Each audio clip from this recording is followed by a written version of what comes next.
Eh, Buenas tardes. En primer lugar, estoy muy particularmente contento de estar acá. Agradezco la invitación de Paulo, de LOM, a este homenaje a José Miguel Varas. Yo voy a dar un testimonio de la única manera que puedo darlo, que es como un lector entre comillas diríamos interesado, puesto que como lector que al mismo tiempo escribe, ¿no? O trata de hacerlo. Lo primero que quisiera decir es que para mí José Miguel Varas es un caso muy raro, porque está íntimamente ligado a mi adolescencia, es decir, para mí es la voz, ¿no? de ese programa mítico que era Escucha Chile, ¿no? Y tengo ese recuerdo muy nítido de regresar del colegio, ¿verdad? Con amigos a la casa de alguno de ellos o a la mía, a sintonizar ese programa cuando éramos chicos, o sea, chicos de 15, 16, etc. Sin que yo supiera que esa era la voz de José Miguel Varas, digamos.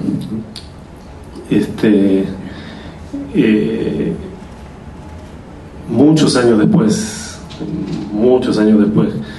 en París, viviendo ya en París, Armando Uribe Echeverría, el hijo de Armando Uribe Arce, que fue su gran amigo, me dio a leer por azares, esas cosas, los cuentos de José Miguel Varas, y para mí fue un descubrimiento absolutamente radical, porque hay algo raro que, es decir, bueno, yo creo que en la vida de todo creador hay coincidencias, correspondencias, uno va descubriendo cosas, ¿no? Y lo que descubrí ahí, leyendo esos cuentos, fue algo, bueno, quisiera guardar todas las proporciones, todas las distancias, por supuesto. Y me dije, es curioso, pero este escritor ha hecho, de alguna manera, lo que yo quisiera hacer. Es decir, me refiero a algo muy concreto, que es introducir en la narrativa, en el relato, el habla de todos los días, el habla de la empleada de tienda, el habla de la prostituta, el habla de la burguesa dueña de casa, el habla del gerente, el habla del obrero, del periodista, del tal. Y eso me pareció absolutamente magnífico, porque es algo que, esta es mi tesis, digamos, o mi hipótesis. Creo que José Miguel Varas hizo en la narrativa algo que tiene un valor enorme, que fue justamente de alguna forma no solamente introducir el habla, introducir la palabra hablada, sino que además ceder la palabra, dársela a otros, a aquellos que por definición no la tienen, o la tienen muy poco, ¿no? Entonces, en ese sentido, hay en la obra de José Miguel un cierto ímpetu. Alguna vez hablé por teléfono de esto con él, porque yo estoy haciendo una tesis doctoral, digamos, sobre su obra, y le contaba un poco lo que quería hacer. Entonces le decía, ¿por qué? Mi pregunta era la siguiente: ¿por qué en la narrativa chilena hay un momento en que el habla de los chilenos desaparece? Ya no se escribe, ya no se incorpora, digamos, el acto de habla propiamente tal al texto, ¿no?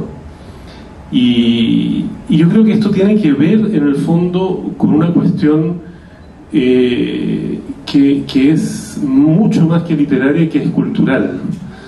Es decir, hay un momento en Chile, y que es el momento que vive en toda su magnitud, digamos, gloriosa y trágica, por decirlo así, José Miguel, en que el estatuto del lenguaje propiamente chileno es importante, es considerado, tiene una presencia, por decirlo así. en los textos literarios, pero también en la vida cultural, ¿no? Y hay algo que tiene que ver, a mi juicio, con el golpe de Estado, obviamente, y con la desaparición, por decirlo así, del campo cultural, o sea, la anulación de ese campo, y con el hecho de que cuando se retoma de alguna forma la escritura, es decir, cuando vuelve a haber editoriales, vuelve a haber promociones de escritores, vuelve a haber gente que está escribiendo y que comienza a escribir y a publicar, etcétera, esa preocupación por el habla, ese gusto por una cuestión musical, porque el diálogo es una cuestión de oído, es una cuestión musical, por los diferentes registros de habla, etcétera, ha desaparecido. Se ha sustituido una estética por otra, en el fondo, ¿no?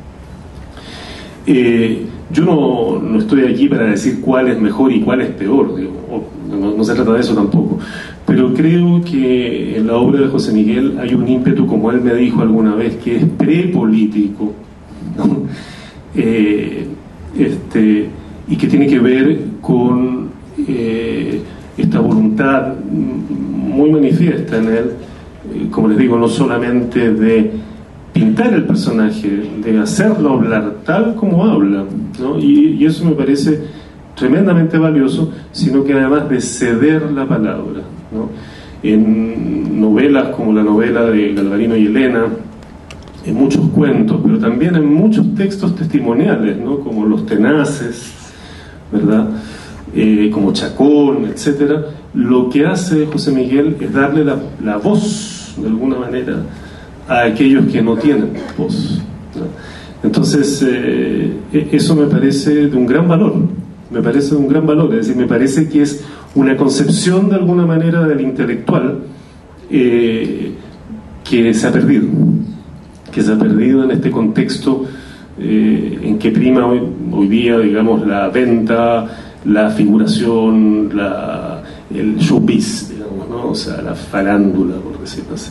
Entonces, es eso lo que a mí me llama profundamente la atención en la obra de José Miguel, su ductilidad, además su versatilidad, porque junto con eso tiene novelas como, pero bueno, yo sé que todos ustedes lo han leído, sé que estoy hablando a un público convencido, novelas como, por ejemplo, El Correo de Bagdad, que es casi una novela surrealista, es una novela curiosísima, ¿no? Es decir, novelas como Milico, que me parece que está a la altura de las grandes novelas producidas por los grandes del boom, ¿no? Del famoso boom, ¿no? Y por otra parte hay otra cosa que es extremadamente interesante en él, que es su forma, junto con esto que tiene que ver con lo que estoy diciendo, ¿no? Incorporar el habla, el acto de habla, los diferentes estamentos sociales, personajes, etc.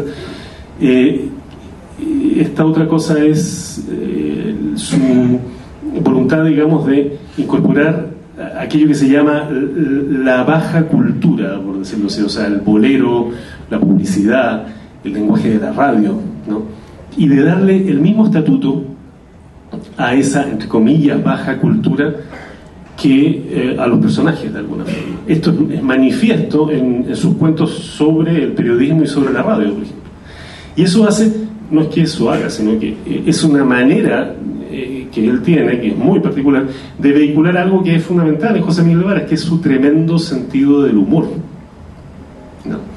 Esto es clave, es decir, es un escritor con un sentido del humor extraordinario, que se ríe de sí mismo, en primer lugar, por supuesto, pero que es capaz de pintar a los Chekhov, justamente, con pinceladas de una ironía, de un humor extraordinario, breves situaciones, digamos, en breves tramas, no muy complejas, muy sencillas en el fondo, situaciones de la vida ordinaria chilena, y que uno lee y dice, esto es Chile, ¿no?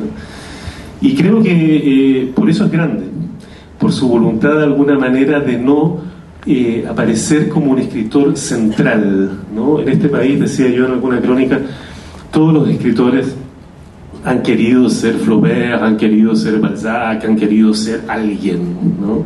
Bolaño lo decía de otra manera, en Chile se escribe para escalar socialmente, de alguna forma. Y José Miguel Varas hizo lo contrario, ¿no? O sea, tiene una voluntad manifiesta de alguna manera de no ponerse él en el centro, sino que de acoger las palabras de todos. Eso es prepolítico, pero es profundamente democrático de alguna manera y profundamente artístico. Allá hay una poética, hay una convicción de alguna manera de lo que debe ser, o de lo que es para él por lo menos, sin duda alguna, la narración. Y por eso para mí ha sido y sigue siendo una lectura extremadamente formativa. Yo diría que tan formativa como otros escritores, digamos, muy importantes, como Borges, como Manuel Puig lo fue en su momento, como Gabriel Infante, por el tratamiento, digo, de estos materiales de la baja cultura, del aula, de los personajes, etc. Entonces, bueno, yo creo que es sin duda alguna uno de los grandes escritores chilenos, si no probablemente por decir esas cosas que se dicen, todo esto se puede evaluar, se puede discutir, etc. A mi juicio es sin duda alguna el más grande de su generación. O sea, no tengo ni la más remota duda al respecto.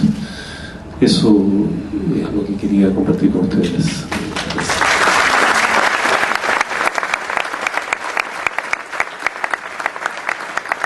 Nuevamente, para terminar el acto, nuevamente la música con otro Mauricio, esta vez Mauricio Redolés. Dentro de muchas cosas que voy a agradecer para siempre a José Miguel Varas, y es que si alguna vez alguien pone en duda que el texto Nada de Carlos Pessoa Vélez me pertenece, yo voy a decir, pregúntele a ese caballero.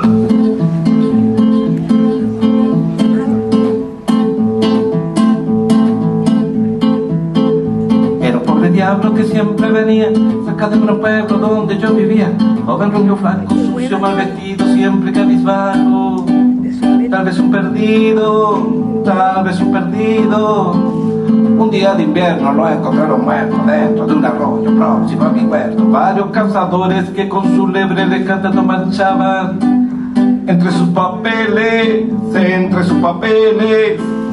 Entre sus papeles no encontraron nada. Los jueces de turno no encontraron nada. Hicieron preguntas al guardia nocturno. Este no sabía nada del extinto, ni al vecino Pérez, ni al vecino Pinta. Una chica dijo que sería un loco, algo vagabundo que comía poco, y un chucho que oía sus conversaciones se tentó de rezar. Vaya unos simplones, vaya unos simplones. Una paletada de chupantionero, luego de un cigarro se caló el sombrero y emprendió la vuelta tras la paletada. Nadie dijo nada, nadie dijo nada, nadie dijo nada. Era un pobre diablo que siempre venía cerca de un gran pueblo donde yo vivía, joven rubio flaco, sucio, mal vestido, siempre cabizbajo. Tal vez un perdido, tal vez un perdido. Día de invierno lo encontraron muerto dentro de un arroyo próximo a mi huerto. Varios cazadores que con su lebre les cantando marchaban entre sus papeles, entre sus papeles. Entre sus papeles no encontraron nada. Los jueces de turno no encontraron nada. Hicieron preguntas al guardia nocturno. Este no sabía nada del extinto, ni al vecino Pérez, ni al vecino Pita. Una chica dijo que sería un loco o algo vagabundo. Estábamos viendo televisión y estaba José Miguel Varas leyendo noticias en el canal 9 de la Universidad de Chile, y un tío mío, mi tío René Bustos, dice: ese no solamente es locutor, ese además es ideólogo del Partido Comunista, pues. Yo quedé muy sorprendido de la combinación ideólogo y locutor. Con José Miguel Varas nos reíamos mucho de esa, como una anécdota que contaba de un niño que quería ser trompetista y chofer de submarinos. Después tuve la oportunidad, estando en la cárcel pública de Valparaíso como preso político, de que llegaran, andaban circulando por ahí y Cagüín, y tuve la oportunidad de leerlo y que fuera mi compañero en aquella época, además de escucharlo puntualmente contra cada audiencia electoral en la radio de Moscú. Escucha Chile, interrogator 74, se han construido 5 millones de casas en Moscú. Después venía Escucha Chile. Tuve la oportunidad de conocerlo en Londres, Posteriormente nos hicimos amigos para siempre y ha sido muy bello conocerlo a él y a su familia.